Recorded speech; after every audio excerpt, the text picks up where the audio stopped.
Quatrième jour aujourd'hui de cette semaine de sensibilisation sur la maladie de Verneuil. L'occasion, cette fois-ci, de parler des traitements médicamenteux que l'on peut mettre en place pour cette maladie. On peut passer un peu vite sur les médicaments qui sont finalement peu utilisés en pratique. Le premier d'entre eux, c'est le zinc.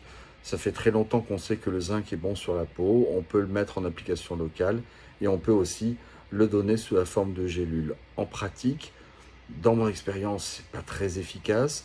En général, si on veut que ça soit efficace, il faut monter les doses jusqu'à 2-3 fois par jour et c'est plutôt très mal supporté sur le plan digestif. Ceci dit, il y a des patients qui sont sous traitement de zinc avec 2 gélules par jour, bien supportées, et qui disent que ça les améliore au quotidien. Donc bien évidemment, on ne s'en prive pas à ce moment-là. Deuxième type de traitement, c'est les traitements à visée hormonale. On l'a dit qu'il pouvait y avoir une influence hormonale. Cette influence hormonale est cependant extrêmement variable selon les patientes et ça ne permet pas de donner des recommandations, par exemple sur le fait qu'il faille une contraception ou qu'il n'en faille pas, ou quand on a besoin d'une contraception, s'il faut plutôt mettre tel type de contraception plutôt qu'un autre. Donc il n'y a pas de traitement hormonal qui ait fait la preuve de son efficacité chez tout le monde, notamment en termes de pilules. Il faut essayer. Il y a un traitement hormonal que l'on peut utiliser qui s'appelle la spironolactone, qui a un petit effet anti-androgénique. Certaines femmes, la spironolactone, avec cet effet anti-androgénique, a une action en traitement de long cours. Parmi les traitements médicamenteux un petit peu à la marge dans la maladie de Verneuil, il y a aussi les dérivés de la vitamine A, comme l'isotrétinoïne ou d'autres dérivés. Attention, ce sont des médicaments qu'on peut utiliser dans l'acné, qui en général ne sont pas efficaces sur la maladie de Verneuil, mais par contre peuvent être utiles sur certaines formes particulières de maladie de Verneuil avec de la rétention de sébum, comme on voit dans l'acné, plutôt des lésions au niveau du visage. Ce sont des traitements qui se mettent en place avec le dermatologue, sur surveillance, avec des indications assez limitées. Et il faut faire très attention justement parce que parfois, chez certains patients, on a pu voir une aggravation des lésions de maladie de Verneuil chez quelqu'un qui prenait ces médicaments pour traiter une acné ou une forme rétentionnelle acnéique de la maladie de Verneuil. Les traitements dont on vient de parler ne sont pas les traitements médicamenteux les plus utilisés dans la maladie de Verneuil. Il faut simplement se rappeler ce que l'on dit au départ sur le fait que dans cette maladie, on pensait à une mauvaise interaction entre les bactéries qui sont présentes au niveau de la peau et le système immunitaire inflammatoire de la peau. En clair, je vous rappelle, le système immunitaire surréagit face à la présence normale de bactéries et on peut soit essayer de contrôler les bactéries pour qu'elles arrêtent de stimuler le système immunitaire, soit essayer de contrôler le système immunitaire pour qu'il arrête de réagir de façon inappropriée face à la présence de bactéries. Pour contrôler les bactéries, on va utiliser les antibiotiques.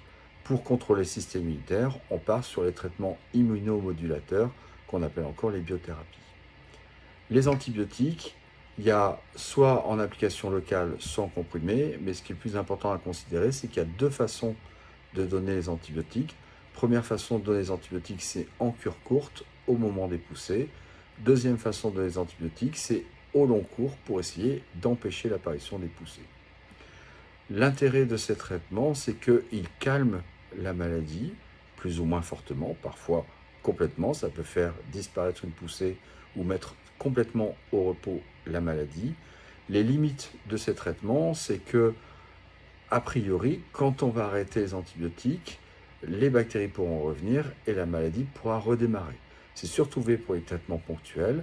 Pour les traitements au long cours, qu'on donne pendant plusieurs mois, c'est peut-être moins vrai parce qu'on espère justement, en contrôlant les bactéries au long cours, mettre au long cours le système immunitaire au repos et ainsi l'empêcher de se réactiver quand on va arrêter les antibiotiques et quand les bactéries vont revenir. Donc on a bien l'idée avec un traitement antibiotique de fond d'essayer de mettre au repos le système immunitaire pour essayer d'induire une rémission. Et cela marche d'autant mieux que l'on sait que cette maladie de Verneuil évolue par phase, avec des phases bien actives, où les patients sont très gênés, et des patients moins actives, voire pas actives du tout, où les patients ne sont pas ou peu gênés par la maladie de Verneuil. Donc c'est quand on est sur une phase active qu'on va mettre en route le traitement antibiotique, on calme le jeu, on espère passer à une phase inactive, on continue le traitement antibiotique pendant plusieurs mois, on l'arrête et on espère qu'on va rester en rémission. Il y a toujours le risque que ça se réactive. C'est pour ça qu'on peut aussi donner des traitements antibiotiques d'entretien moins forts, éventuellement sur plusieurs années. Les autres limites des antibiotiques, c'est l'apparition d'une résistance des bactéries. Le fait de prendre un antibiotique de façon répétée ou au long cours peut favoriser le développement de résistance bactérienne et aboutir ainsi à une perte d'efficacité de l'antibiotique avec le temps. Troisième limite des antibiotiques, ce sont les effets indésirables. Il y a des effets indésirables avec n'importe quel traitement, on le reverra. Les effets indésirables des antibiotiques varient selon les antibiotiques. Il y a la classique mycose, il y a la diarrhée, etc., etc.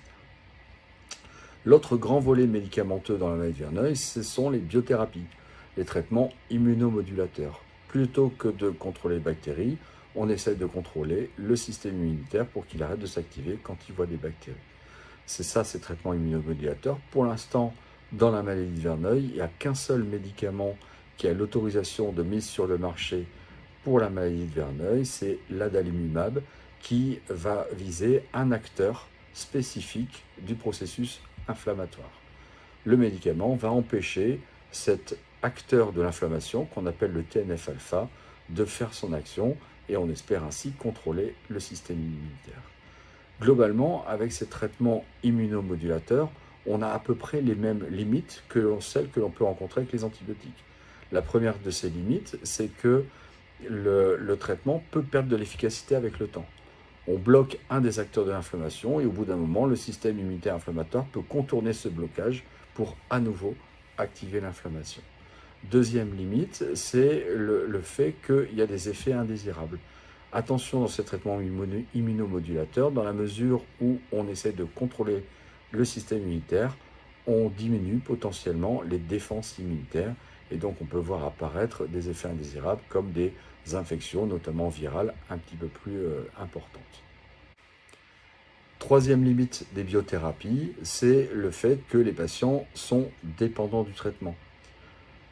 Un petit peu comme les antibiotiques, pourquoi pas. Le fait d'arrêter le traitement fait que le système immunitaire, à nouveau, va s'activer en présence des bactéries. Globalement, c'est la principale limite de ces traitements médicamenteux, c'est le fait qu'ils calment le jeu, parfois efficacement, parfois sur la durée, mais qu'on n'a pas de certitude que ça pourra redémarrer.